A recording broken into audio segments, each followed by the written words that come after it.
So I think one thing that can really just break your hunt completely, and there's multiple things, but in my mind, one thing that really can break your hunt is just getting to and from. So like just access is like really important. I feel like a lot of people overlook just access to and from, excuse me, to and from the stand. I think a lot of people just forget that or just don't think about their access in and their access out.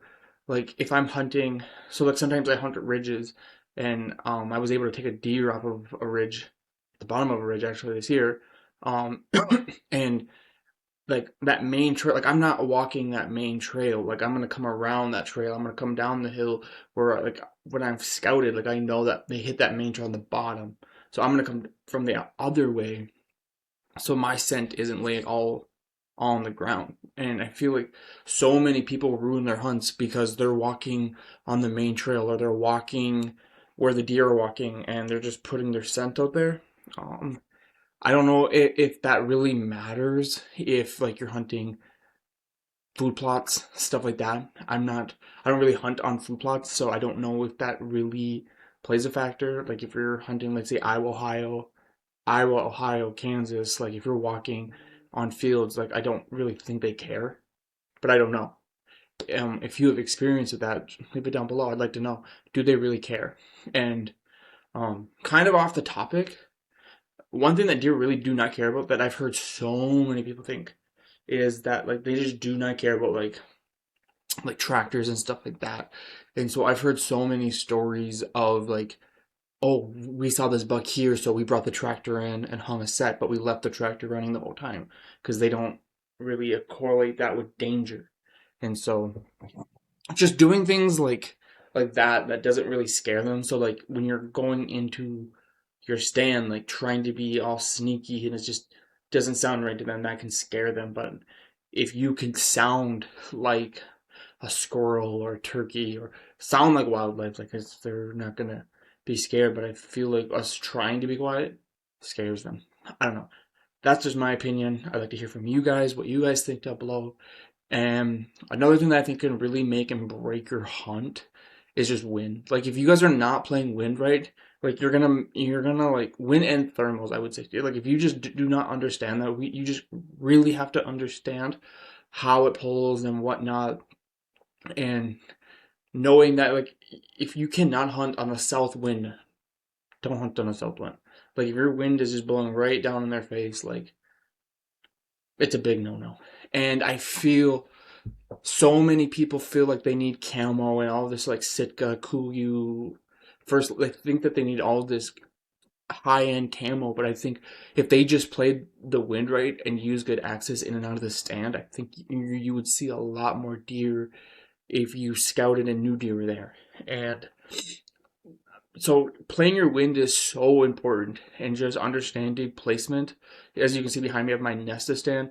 That is such a key role in what I do as a hunter because I'm so mobile, and that's where I feel like the mobile game has really like just taken off because you can shift like, oh, if you're hunting a big field and the wind isn't right for a south or whatever wind it is, you can just go on the other side of the field if that trail is there and the wind is in your face now because you're mobile. And that's one thing that I realized when I got into saddle hunting, that man, like this is such a game changer because I'm not stuck to one tree. And if it's like, oh, this is a bad wind, I can't go in there because it's a bad wind. But with my mobile setup here, I can kind of go in and kind of use the wind to my advantage now at that point. And if you're gonna and using the wind at your advantage is also a key thing as well. And so being mobile is really really effective for that use because you don't have to like rely on the wind, like, oh, it's a bad wind so I can't hunt it. Use that wind in your advantage and just go somewhere else. I mean, getting into a mobile setup is very important, and I feel like a lot of people are doing that nowadays for that. And so those are kind of my thoughts on what can make and break your hunt. I don't really think you need the most expensive camo in the market. I think if you just understand um, wind thermals, understand your access, and just trying to get in and out of there without trying to bump deer. One thing that I or like spook deer, I guess. I don't know.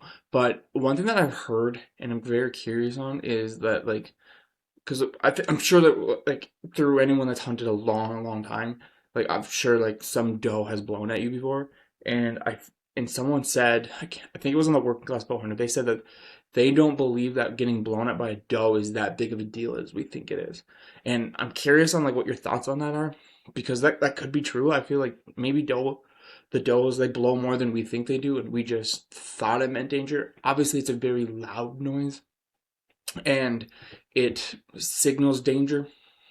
I don't know. I really don't have an opinion on that. I just heard that they just don't feel like it's that big of a deal, but I don't know.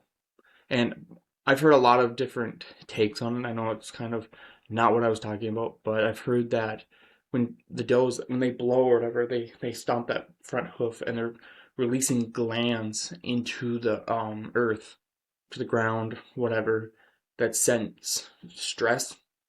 And so when a deer comes by and they smell that gland that there was like a deer was stressed here. I don't know if that's true or not either. I'm not a deer biologist. I don't know any of that stuff. I've just heard that. But if I missed anything, what do you guys think makes and breaks a hunt? Those are my kind of my two things. Just access to and from the stand, and just being able to play the wind, and just being mobile and going where they are. Um, is going to be probably your most important things. If I missed anything, leave what you think down below, and thanks guys for watching.